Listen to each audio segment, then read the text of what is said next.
हम मीनू झा प्रणाम करै छी सब मिथिलावासी के। आइ हम एकटा ब्राह्मण के गीत गाबि रहल छी, संग दऽ रहल श्रीमती माला झा। नीक लागत तऽ लाइक शेयर जरूर करब। धन्यवाद। जय मिथिला, जय मैथिली।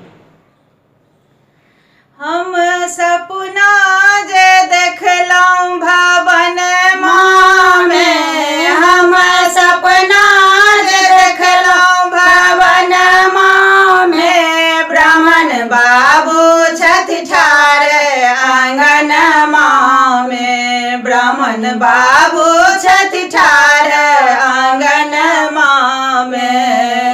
सोना खराम चढ़े अंगना में टहलथि, सोना खराम चढ़े अंगना में टहलथि, रुनझुन बाजे भवन मामे, रुनझुन बाजे भवन मामे, ब्राह्मण बाबू छथि ठाढ़ आंगन मामे, ब्राह्मण बाबू छथि ठाढ़ आंगन मामे। पियर धोती आ लाल जनौआ, पियर धोती आ लाल जनौआ, ब्राह्मण के पहिरायब भवन मामे, हम ब्राह्मण के पहिरायब भवन मामे, ब्राह्मण बाबू छथि ठाढ़ आंगन मामे, ब्राह्मण बाबू छथि ठाढ़ आंगन मामे।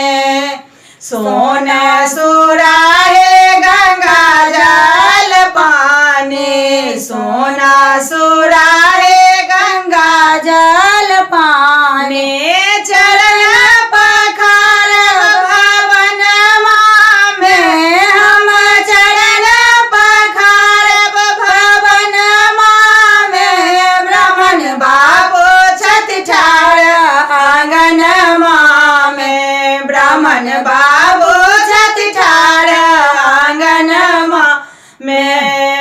सोना के थारे में 56 परोसल, सोना के थारे में 56 परोसल, भोग लगवन भवन मामे, हम भोग लगवन भवन मामे, ब्राह्मण बाबू छथि ठाढ़ आंगन मामे, ब्राह्मण बाबू छथि ठाढ़ आंगन मामे।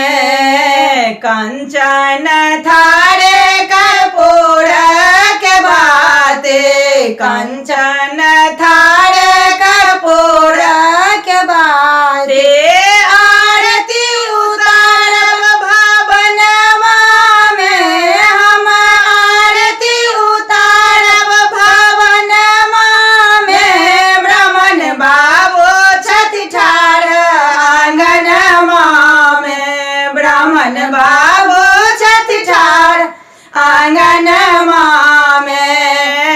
पागल पान के बीरा अब पागल